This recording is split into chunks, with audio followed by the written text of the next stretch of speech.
Alright, what is up guys, and welcome to another Put the Power Down video. Today's video is going to be me taking my car to the dealership for maintenance because of the issue I did mention in my 12,000 mile review, and I think I mentioned it in another video.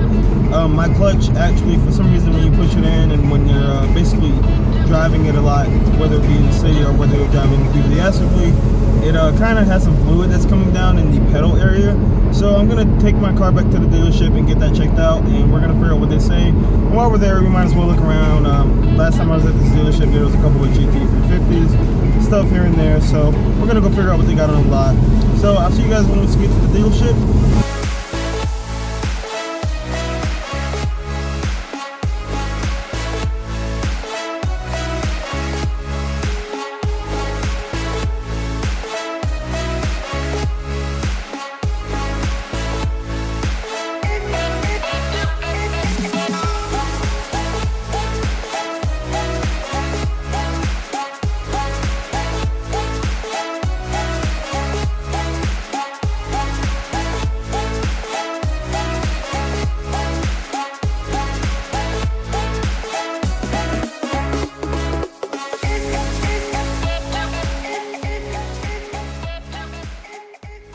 Alright guys, so we are at the dealership. I dropped the car off inside of the service lot, and I just basically walked out here to the parking lot to see what they got out here.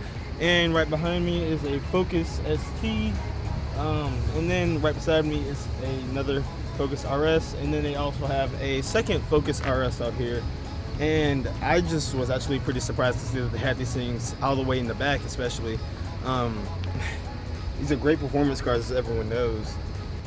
Go ahead and take a closer look at these Mustangs while we're at it, though. Since we're over here, might as well. Of course, your black performance pack. What did they run? 275 rears. I think it's 245s in the front and 275s in the rear. Of course, you get your spoiler delete once you get the track pack, and then you have your 6-speed manual in this car. Now, it does come with an automatic. That's an option. And then you have your Brembo brakes that are down here. 6-piston Brembo brakes. 4-piston in the back, I believe.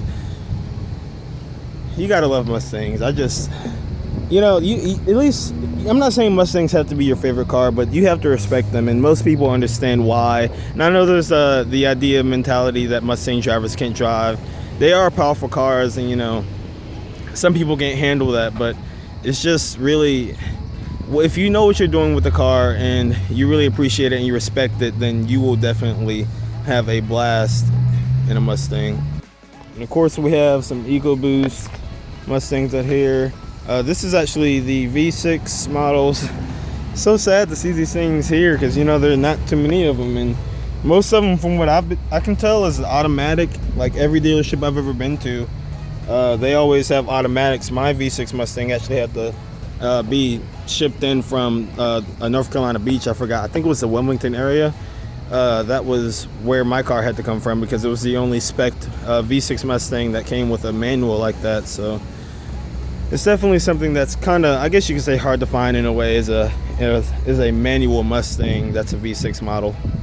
I'm just cruising over here. Like I did mention in my last couple of videos, that I really do like trucks. This is a F-150 with the 3.5 liter EcoBoost V6 in there, 365 horsepower, and that is definitely not tuned at all. Ford definitely downs those engines, and they're still already a beast. They're twin turbos, and you know, a twin turbo engine can definitely do more than, even though the turbos aren't the biggest and whatnot, you could upgrade that and do.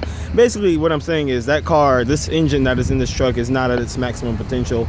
And I just imagine dropping that into it. Actually, that dude in blue has a review of someone who dropped that into it, or he took the turbos off the 3.5 liter EcoBoost that's in the F-150s and shows, and he put that on his 3.7. So, you know, they definitely have some very nice potential to them. Ford just doesn't use them like that. And turning away from the F-150s, we of course have our Explorers over here, and Explorers definitely have changed a lot over the years. The front ends, a lot of people say that the front ends kind of look like Range Rovers in a way, especially with the daytime running lights, and I can understand that. If you see it at a certain angle, and the running lights are on, daytime running lights are on, I myself have mistaken it for a Range Rover once. Actually the nicest color out here. I love this ruby red. I think it's the same red that's offered on the Mustang. It might not be the same name, but it definitely looks the exact same shade and everything. And out of all the colors, I think there goes another one over there, but I just think that this color right here is one of the nicest, especially with a black interior with black accents. Now, if this one had some black wheels, the Ford Explorer Sport in this color is very nice in my opinion. I don't think there's an actual Sport. Oh, there goes the Sport. The white one right there is a Sport. We'll walk over here so you guys can see what I'm talking about. But basically, you have all the black accents on the Sport. So imagine this color is red, like what I was just talking about over there. And you have all these black accents that basically come together and make the car really look nice. Now, I feel like I've said 3.5 liter EcoBoost for the past, like, I don't know, 3 minutes more than 7 times. But Ford is definitely really pushing the EcoBoost platforms and their EcoBoost brand basically on the consumer. They're really pushing it, showing us that they're serious about these engines and what they can do. We have a blue Ford Raptor right here. And man, these things look so menacing compared to your regular F-150. Like, if I can back up, get up here for you guys, look at that compared to this. I mean, there's just a gigantic difference as far as how far the tires are out, the fender flares, all that stuff, man. These things are just huge. They like seeing this behind you. I mean, you have to know something big is behind you. Like, basically what I'm saying is this truck has presence to it, man.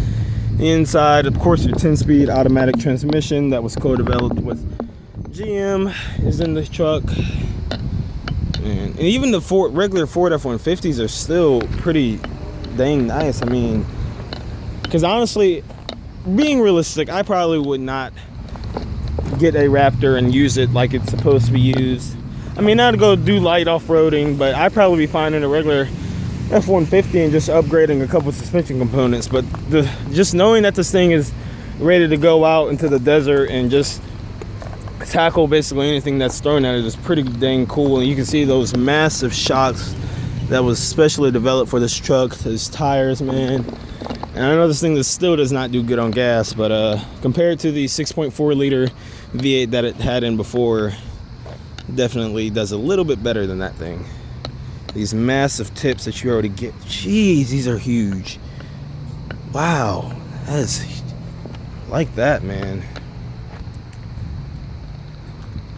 Alright guys, so I'm gonna go ahead and wrap up me walking around outside looking at all these cars.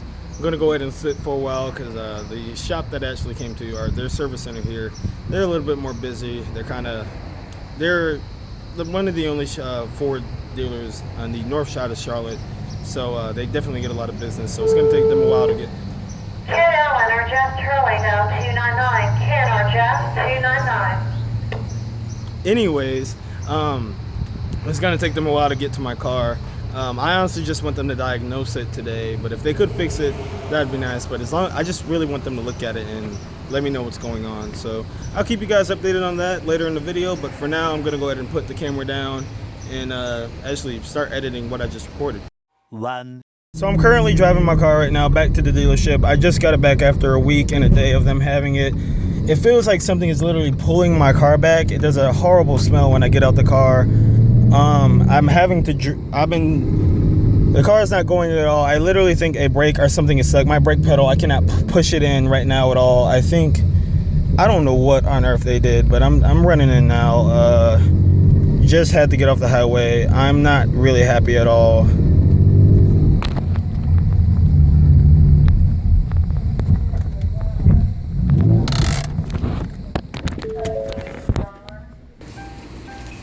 Came in, he replaced the master cylinder and pedals locked up.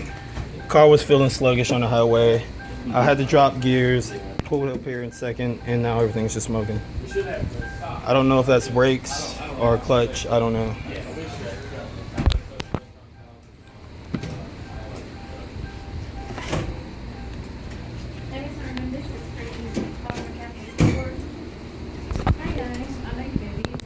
Alright guys, so what you just saw was me actually bringing my car back. I was kind of panicked, still am kind of panicked about what's going on with the car. I do not think they put brake fluid in the car or something. The master cylinder, I'm not sure if that's related with brake fluid or something like that, but basically my brakes locked up on the highway. The car, at first I thought it was something with the engine, The car was not moving. Sixth gear was very sluggish. Fifth gear, then it just kept getting worse, progressively worse and worse and worse. When I first pulled off in the car, I realized that I was having to push the brake pedal down really far. And almost like when you're driving an older car, you have to push the brake pedal down farther. And it kind of felt like that, and I thought maybe they didn't just pump the brakes, so thought it'd be fine a little. I got on the highway, then I really started, that's where I started feeling the sixth and fifth gear that I was talking about. Something was definitely not right, and the car started smoking its brakes. Hopefully they give me new brakes or something, because I definitely just burned my brakes. There was smoke pouring from the car. So, you know, obviously something's got to happen here, because I'm really not happy right now. I have no clue what went on with the car. You come in for something simple and this type of stuff happens, and I'm not mad at anyone directly, but I am kind of just frustrated as to figure out, like, how does this happen? Who did this? Like, what was missed? Like, and how do you let a customer pull off? Because literally could have been something dangerous if I didn't realize to bring the car back now and then. So I'm going to talk to them and figure out what's going to happen, but definitely not in the best of moods right now. Just out of curiosity, do you guys know exactly how that was caused? Like, If I'm hearing correctly, when everything was